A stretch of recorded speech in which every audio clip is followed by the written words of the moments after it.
Hi, I'm Terry Naturally, And I'm Dr. Lynn Wagner. and I have over 50 years of experience and knowledge in health and nutrition. And I'm a medical doctor with a passion for holistic health. We come together to offer you unique viewpoints and expertise as health advocates around topics that deal with today's health concerns. And always for your good health. So let's get into today's topic.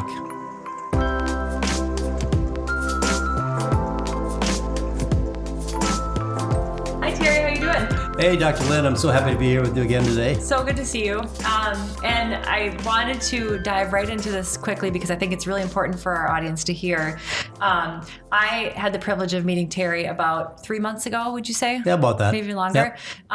And I had scoped him out a little bit because he's a business leader. I'm newer in being a business owner myself, and I looked to him as someone who had done a lot through his life with health and wellness and within the health and wellness industry. And so I was kind of looking at him and thinking, this is a guy I really want to talk to because I love health and wellness. I want to help people be healthy and well. And here's someone who's already done that. And what I love the most about meeting Terry is that he has a great story. And I think it's a story that a lot of us should hear and that he should share with the world because it's just the perfect example of how you can do so many things with your life and you can be so many things and you just have to do it. So with that being said, tell us a little bit about your journey in the health and wellness industry and how you got starting from a really young age. Well, I'll tell you, I think it shows that my journey has been evolved from what some people are struggling with now and think they can never get out of it and never get healthy again. And they have all these problems and they're sick and tired of their problems, but they don't know what to do with them. And I've been fortunate that I had 3 angels in my life that have made a huge and tremendous change in who I am. And that's why, over the years, I've gotten healthier and better and stronger and more vibrant. And, you can change. But luckily, I had somebody who pushed me. And I hope there are somebody out there that is pushing you. And that's what I like to do myself. I don't have all the answers. I don't have any degrees. I'm not educated as a doctor or chemist or anything else. But many, many years of life experience of what works with me. And I like to just share all that information with other people to help them there is a way to start. And there might be some, we can throw out all kinds of things and some of those will work and some of those won't work for some people. But it's good for them to have some information as to where they can start. I believe everybody, no matter where they are, how unhealthy they are, or how old they are, we can make change. Sometimes we can abuse our bodies if we don't wear out certain organs or glands or joints, we can recover much, much, much faster than we can abuse our body or destroy our body. We can destroy our body for decades, but we can turn it around in months. I mean, the body is so forgiving. It's so forgiving. Unbelievable. But where I started out with, I was a completely, I don't want to say any unkind words, but I was really a jerk. I was so angry. This is when I'm going back to my early teens, right, into my 20s. Yep. I was obnoxious. I was belligerent. I was angry. I was a very bad word. And, even in 8th grade in my yearbook, they wrote in that Terry's going to be the first one to go to jail. And then when I was in high school, I went to Catholic high school, and a priest that I really respected and I really liked him, and he was very nurturing for me. He was a mentor to me. And he said one day, you know what, Terry, if you don't change your life, you are going to go to jail. You're going to end up in prison. I was a hellion on wheels. I would fight before I would talk. And, it kind of struck me that he said that to me. It kind of woke me up a little bit. And I thought, well, what am I going to do with my life? I don't know. My parents were not very nurturing. My father was an alcoholic. He was more abusive. He wasn't a happy alcoholic. He was an abusive alcoholic. And so I thought, well, they always say the Marine Corps builds men out of boys. And I thought, well, I'm going to go to the Marine Corps. I joined the Marine Corps.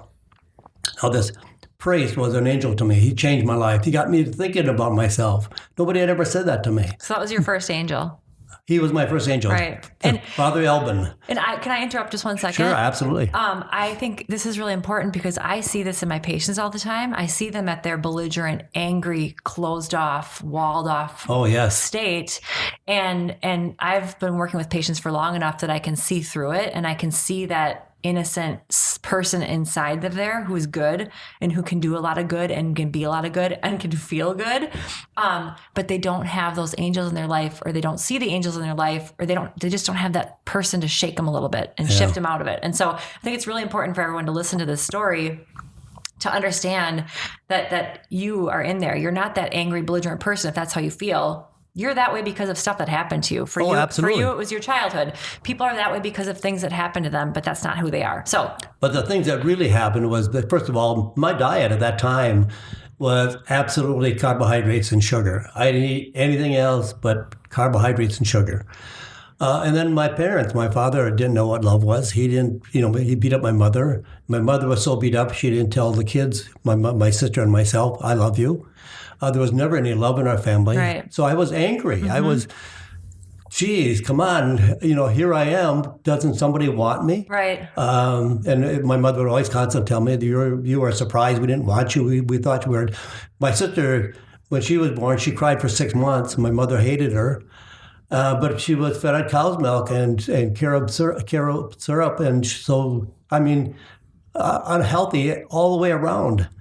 And, we didn't eat good foods in the house. Everybody didn't care if I ate a lot of sugar or carbohydrates. Nobody said anything about being healthy. Right. And so I was really angry. I was obnoxious and belligerent, and I hated everybody. And so then everybody hated me, so then I hated them more. Right. No, it's so true for so many people. So you have this priest who you finally connected with. That person saw it in you, and then... Because he was forgiving and he was wise and he knew there was something in there that had to come out. Right. He had nurtured me like you're nurturing your patients. Right. So then you go to the Marine Corps and tell me what happened there. Oh, this was a miracle. Because there was a captain in the Marine Corps. I'm a private. I'm a ground pounder. I'm on the machine gun. He's an officer. Officers and privates do not associate. No way. That's just a given.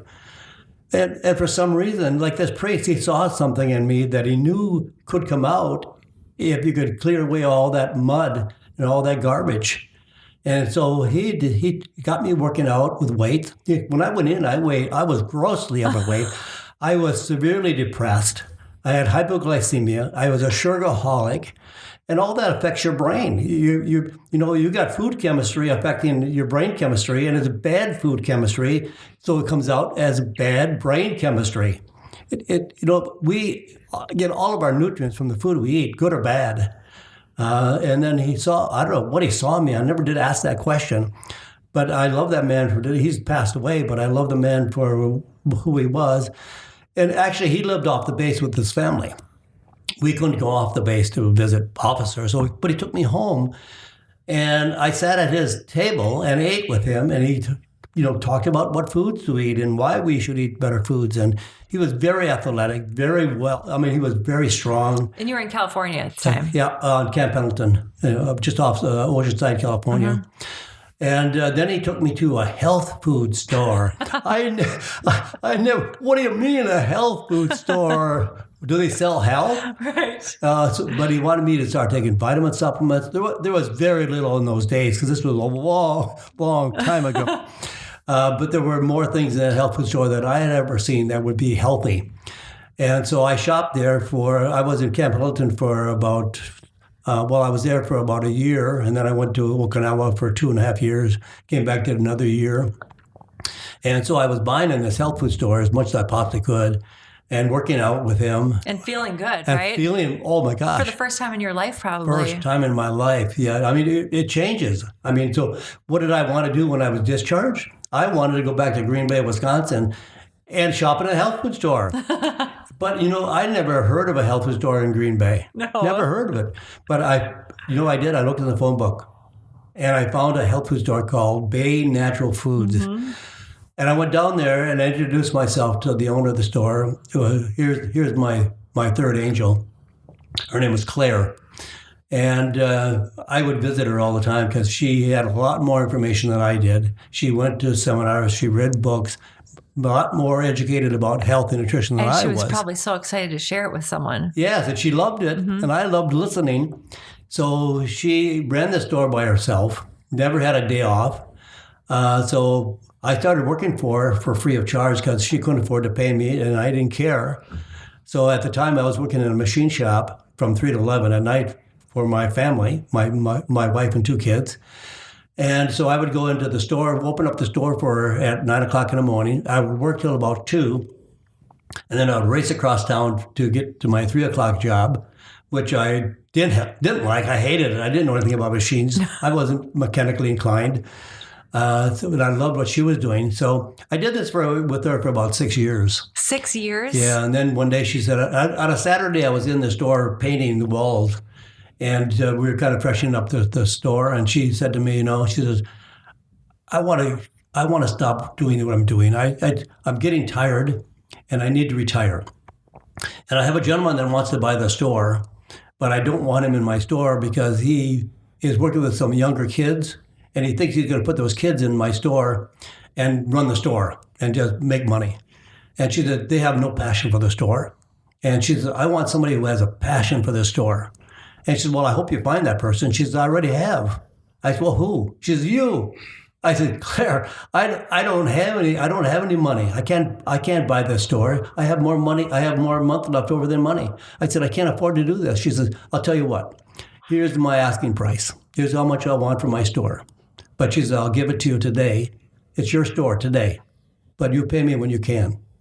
And I'd like to work for you for 2 or 3 days a week. Nothing scheduled. I'll just come in. I just want to be here a little bit to take up some of my time. But I want to travel. I want to do things. I want to enjoy the rest of my life. Mm-hmm. And so I did. February 1st, I walked in and I took over the store. And I said to myself, if I can make $85 a day, I'll come make it. And that's where it started. From there, I just started doing research and going to seminars and going to even to medical seminars and going to Europe to medical seminars. Mm-hmm. And I'm not the brightest light in the room, but hey, if I come out of there with one idea, if I come out of there with something, if I learn 1% of what they're saying, I have more than I did when I went in there. Right. I was learning and learning and learning and learning. I've read hundreds and hundreds and hundreds of books. I've listened to thousands of tapes. I've gone to countless seminars. And so, hey, this is a long, long time ago. And today, I travel all over the world. Not as much today because of the country situations. Correct. But I used to travel monthly to Europe or Asia. I work out. I lift weights. I feel fantastic. I work sometimes 14, 15 hours a day. Then I go home and I read more after I get out of my office, because my office, in fact, I have a website called Terry Talks Nutrition.com. And there I have a website that they can go in for more information. They can ask me questions. There's videos, there's radio. I do a radio show every Saturday and Sunday morning, 8 o'clock to 9 o'clock Central Standard Time. And I live stream it to my website so you can listen anywhere around the world. If you listen live, of course, you got to adjust your times to be on the same time as we are centrally located. But you can listen anytime you want. It's there to be, it's on demand. You can pull it out of the archive section and listen to it. Doing podcasts like we are doing today. Mm-hmm. And there's videos and what I recommend from an exercise program. You can exercise 6 minutes a day and feel better. Mm-hmm. And people just don't get it. The only thing they exercise are their fingers when they're using the remote control. Or the computer. The computer. And then, that's more brain fog stuff. So, I just love what I do. All I'm trying to do is tell people, hey, I can be your angel too. If I could just nudge you, nourish you, and say, do it, because you have nothing to lose. Nothing to lose. Everything to gain. You can be so healthy you can't believe it. Oh, and I think that's why you have such a cult following almost, is because people can understand your story. You're not this person who's high on their horse preaching and saying all these things that no one understands. You're just telling them really basic, simple things that they can do to advance their life, advance their body, advance their health, and feel amazing. Right. Coming from really low places. Right. Really low places. You know, we've lived 3 million years on this earth, and it's all been with food. Today, the last 100 years, it's nothing but drug therapy and not food. And I don't know if they don't want to educate people about food or if they want to keep it a secret because sick people are more to help the economy. Drug companies, food companies. You know, if you're go into a supermarket, don't buy stuff that has a label. You know, meat doesn't have a label, vegetables doesn't have a label. Dairy products have very little label. You know, you don't have a label on a milk bottle. But, you know, you have to go back to basics and get rid of the carbohydrates and sugar and the vegetable oils and things that are pro-inflammatory. You can change your life, everything. Every part of your body will change. You can change your life. I mean, if you look at our diet compared to what it was even 50 years ago. Oh, yeah. And how commercialized it is and how you go to the grocery store and everything's these bright colors and packages and ingredient lists with 20 items in them. Right. It's not food anymore. No, it's not food anymore. Food's still available though, but we're being programmed and marketed to gravitate towards non-food. Food-like substances, I like to call them. They even alter our natural foods. You know, apples are growing now so they don't bruise. And so that they're bigger, and so they're sweeter, but not more nutritious. Right. But they're just more appealing to the taste. Mm-hmm. Yeah. So I mean, I think your story is just absolutely fantastic, and it was exactly what I was looking for. When I was kind of just thinking, gosh, I just need to open up my mind a little bit, broaden my horizons, talk to someone who's been through this fight in the health and wellness world, because it's not an easy journey. Like, and I can only imagine how much flack you got in the early years trying to talk about what you do and support using natural substances and supplements and food as medicine. So much more than I get today, but I still get it today. Yeah. And so it's just, first of all, highly encouraging for me personally to see what you've done. So thank you for that from the bottom of my heart. And also, I think for our community, when you talk to them and you speak and you share with them, they should listen and listen hard and make changes. Yeah, thank you. Thank you for being with me today, too. It was awesome. So much fun as always, and I can't wait till next time. All right, thanks. My pleasure.